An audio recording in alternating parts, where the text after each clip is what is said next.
بسم اللہ الرحمن الرحیم۔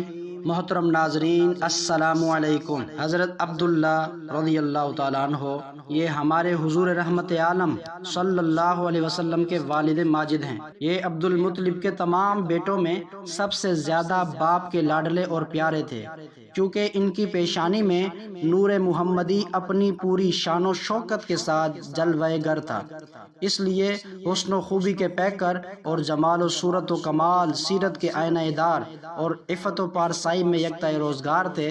قبیلہ قریش کی تمام حسین عورتیں ان کے حسن و جمال پر فریفتہ اور ان سے شادی کی خواستگار تھیں، مگر عبد المطلب ان کے لیے ایک ایسی عورت کی تلاش میں تھے جو حسن و جمال کے ساتھ ساتھ حسب و نسب کی شرافت اور عفت و پارسائی میں بھی ممتاز ہو۔ عجیب اتفاق کہ ایک دن حضرت عبداللہ شکار کے لیے جنگل میں تشریف لے گئے تھے۔ ملک شام کے یہودی چند علامتوں سے پہچان گئے تھے کہ نبی آخر الزماں کے والد ماجد یہی ہیں، چنانچہ ان یہودیوں نے حضرت عبداللہ کو بارہا قتل کر ڈالنے کی کوشش کی۔ اس مرتبہ بھی یہودیوں کی ایک بہت بڑی جماعت مسلح ہو کر اس نیت سے جنگل میں گئی کہ حضرت عبداللہ کو تنہائی میں دھوکے سے قتل کر دیا جائے، مگر اللہ تعالیٰ نے اس مرتبہ بھی اپنے فضل و کرم سے بچا لیا۔ عالم غیب سے چند ایسے سوار ناگہاں نمودار ہوئے جو اس دنیا کے لوگوں سے کوئی مشابہت ہی نہیں رکھتے تھے۔ ان سواروں نے آ کر یہودیوں کو مار بھگایا اور حضرت عبداللہ کو بحفاظت ان کے مکان تک پہنچا دیا۔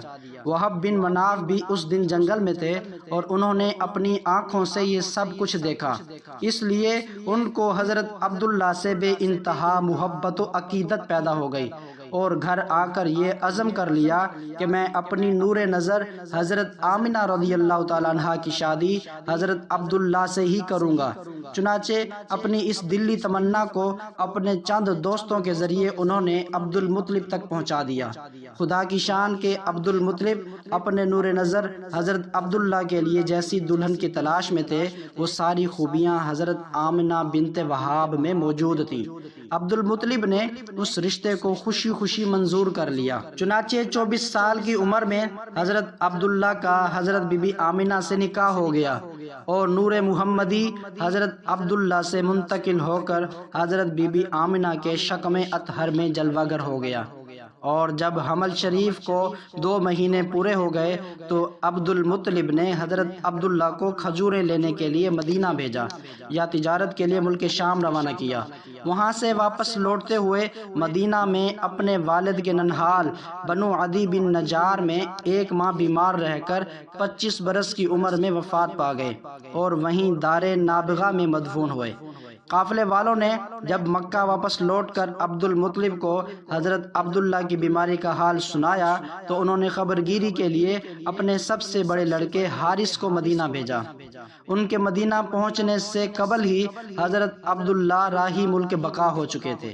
حارث نے مکہ واپس آ کر جب وفات کی خبر سنائی تو سارا گھر ماتم کدا بن گیا اور بنو ہاشم کے ہر گھر میں ماتم برپا ہو گیا۔ خود حضرت آمینہ نے اپنے مرحوم شوہر کا ایسا پر درد مرثیہ کہا ہے کہ جس کو سن کر آج بھی دل درد سے بھر جاتا ہے۔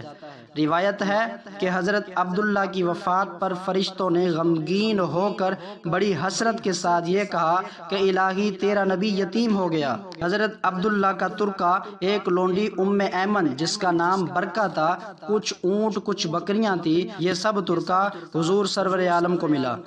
ایمن بچپن میں حضور اقدس کی دیکھ بھال کرتی تھیں، کھلاتی، کپڑا پہناتی، پرورش کی پوری ضروریات مہیا کرتی، اس لیے حضور اقدس تمام عمر ایمن کی دلجوئی فرماتے رہے۔